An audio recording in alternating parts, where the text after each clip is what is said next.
नमस्कार. जय महाराष्ट्र. मी डॉक्टर अनिल फळे. कृष्णा आंधळे संतोष देशमुख यांच्या क्रूर हत्या प्रकरणातील प्रमुख आरोपींपैकी एक, जो अद्यापही फरार आहे. त्याला फरार ठेवलेला आहे की त्याला मारलेला आहे, आणि ते कुणी मारलेलं आहे हा या क्षणाचा प्रश्न आहे. काल मकोका न्यायालयाने कृष्णा आंधळे याच्या शोधाबाबत अहवाल सादर करा असं एकदाच अखेर म्हटलेलं आहे, वर्षभरानंतर. त्यामुळं पोलीस आता नेमका कोणता शोध अहवाल सादर करतात याची उत्सुकता आहे. पुढील सुनावणी 12 डिसेंबरला आहे. आता तारीख पे तारीख म्हणून सरकारी वकील, ज्येष्ठ सुप्रसिद्ध खासदार ॲडव्होकेट उज्ज्वल निकम यांनी खंत व्यक्त केलेली आहे की तारीख पे तारीख, आणि ती पडत असल्यामुळेच मी सुनावणीला हजर राहत नाही असं देखील त्यांनी वक्तव्य केलेलं आहे. म्हणजे आता समजायचं काय नेमकं? दुसरीकडे धनंजय मुंडे यांना वाल्मिक कराड याच्या मैत्रीबद्दल जाहीरपणे उमाळा व्यक्त करावा वाटलेला आहे. अनेक तर्कवितर्क आहेत. आता आरोप निश्चिती होणं गरजेचं आहे, आणि ती जितक्या लवकर होईल त्याशिवाय पुढील सुनावणी सुरू होणार नाही. काल न्यायालयामध्ये जी चर्चा झाली ती विष्णू चाटेच्या जामीन अर्जावर चर्चा झाली, आणि कृष्णा आंधळे फरार आहे तर त्याबाबत काय शोध घेतलेला आहे असं न्यायालयाने विचारलेलं आहे. या एकूणच विषयी आपण अतिशय थोडक्यामध्ये चर्चा करणार आहोत. दर्शकांना विनंती की चॅनल सबस्क्राईब करा, सबस्क्राईबचं बटन दाबावं आणि आपली प्रतिक्रिया बिनधास्तपणे नोंदवावी. हे बघा, संतोष देशमुख यांची ज्या पद्धतीने क्रूर हत्या झाली त्यामुळे महाराष्ट्र आजही हळहळतो आहे. धनंजय देशमुख, जे संतोष देशमुखांचे बंधू, त्यांनी आरोप केलेला आहे, वारंवार आरोप केलेला आहे की राजकीय दबाव आहे तपास कार्यावर. या आपल्या मताची ते आज देखील ठाम आहे. धनंजय मुंडे यांनी परळीच्या प्रचार सभेमध्ये वाल्मिक कराड, जगमित्र कार्यालय, गरिबांची सेवा आणि त्याची उणीव भासते आहे म्हणून त्यांनी काय केलेलं आहे, अश्रू वाहिलेले आहेत. आणि मग त्यांनी ते का केलेलं आहे, तर अर्थातच वाल्मिक कराड हा किंग मेकर माणूस, म्हणजे परळी नगर परिषदेचा तो अध्यक्ष होता. त्याच्यानंतर पंडित अण्णा मुंडे आणि धनंजय मुंडे यांचा तो इमानी सेवक होता, आणि त्याही पलीकडे जाऊन आर्थिक संपत्तीचा डोंगर उभा करण्यासाठी धनंजय मुंडे यांना त्यांनी चांगली साथ दिली. दुसरीकडे परळी, बीडमध्ये चांगले चांगले इव्हेंट्स व्हावेत, आकर्षक इव्हेंट्स व्हावेत म्हणून त्यांनी जोरदार प्रयत्न केलेले.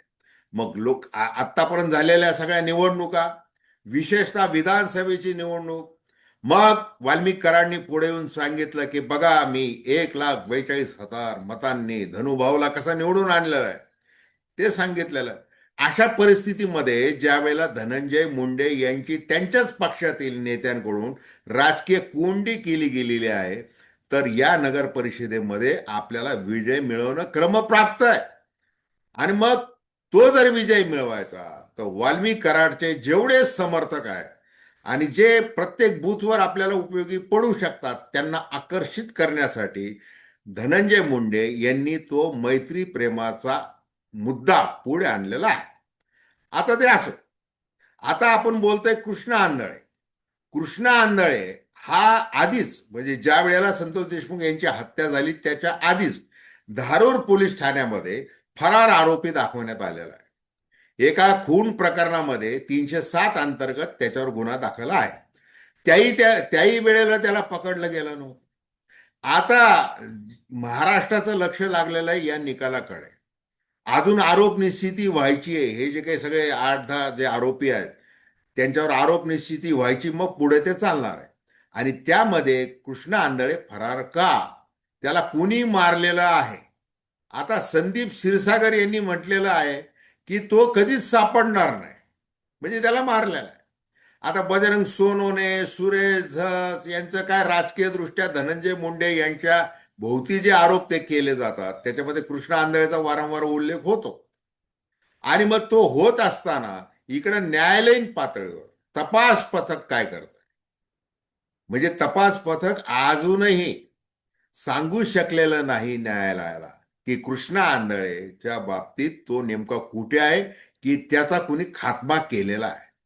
आणि आमचे जे काय आमच्याकडे जी अत्याधुनिक तपास यंत्रणा आहे, म्हणजे मुख्यमंत्री देवेंद्र फडणवीस म्हणतात त्याप्रमाणे एआयचा वापर केला जातो, आर्टिफिशियल इंटेलिजन्सचा वापर केला जातो, म्हणजे श्वान पथक आहे वगैरे वगैरे खूप काही सांगितलं जातं.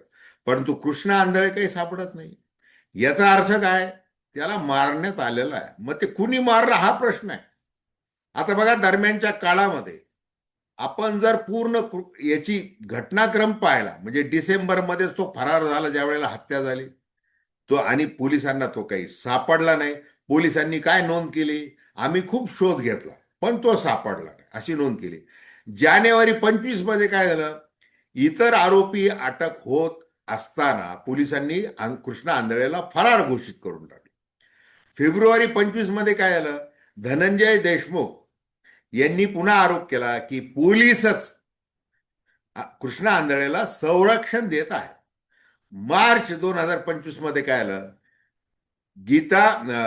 गीतेश बनकर या वकिलाने सांगितलं की तो नाशिकच्या दत्त मंदिराजवळ मी पाहिलेलं आहे. अर्थात ते काही खोटं निघालं नंतर. त्याच्यानंतर तृप्ती देसाई सामाजिक कार्यकर्त्या यांनी सांगितलं की कर्नाटकच्या सीमेवर कृष्णा आंधळे तृतीय पंथीयाच्या वेशामध्ये दिसलेला आहे असं सांगितलेलं आहे. त्याच्यानंतर एप्रिल 2025 मध्ये SIT, जी गृह खात्याने नेमलेली SIT, आता ह्या SITने शोध पथक केलं. 126 दिवस त्यावेळेला उलटून गेलेले होते तरी त्यांना ते सापडलेलं नाही. जे आता न्यायालयामध्ये ते सांगण्यात येईल की आम्ही कशा प्रकारे कसून शोध घेतलेला आहे. अरे, जो व्यक्ती जिवंतच नसणार आहे त्याचा शोध घेण्याचं नाटक काय चाललेलं आहे? कुठे गेले ते CDR, कुठे गेले डिजिटल पुरावे, क्लाउड डेटावर ते सगळं उपलब्ध आहे, ते आम्ही शोधू वगैरे, हे सगळं कुठं गेलेलं आहे? जे काही संतोष देशमुख यांच्या हत्येचं क्रूरपणे चित्रीकरण केलं गेलं आणि नको नको त्या पद्धतीने अमानुष कृत्य केलं गेलेलं आहे, ते सगळं कृष्णा आंधळेला माहिती. मग कृष्णा आंधळेने ते कुणाकुणाला दाखवलेलं आहे त्यावेळेला, व्हिडिओ कॉल करून कुणाकुणाला दाखवलेलं आहे? फक्त तो कुठला त्यांचा व्हॉट्सअप ग्रुप होता त्याच्यावर टाकलेलं आहे की अजून कोणाला दाखवलेलं आहे? हे प्रश्न अजून आहेतच ना, त्याचं उत्तर मिळत नाहीये. आणि मग आता नोव्हेंबरमध्ये, म्हणजे काल ज्या वेळेला सुनावणी होती विशेष मकोका न्यायालयामध्ये, मग न्यायालय विचारत आहे की कृष्णा आंधळेचं काय झालं, हे विचारलेलं आहे. आणि आता त्याचा तुम्ही काय शोध घेतलेला आहे हे आम्हाला न्यायालयाला तुम्ही 12 डिसेंबरला सांगा. आता हे सगळं असं चाललेलं आहे. त्याच्यामुळे कृष्णा आंधळेला कुणी मारलंय हाच फक्त प्रश्न उरतोय.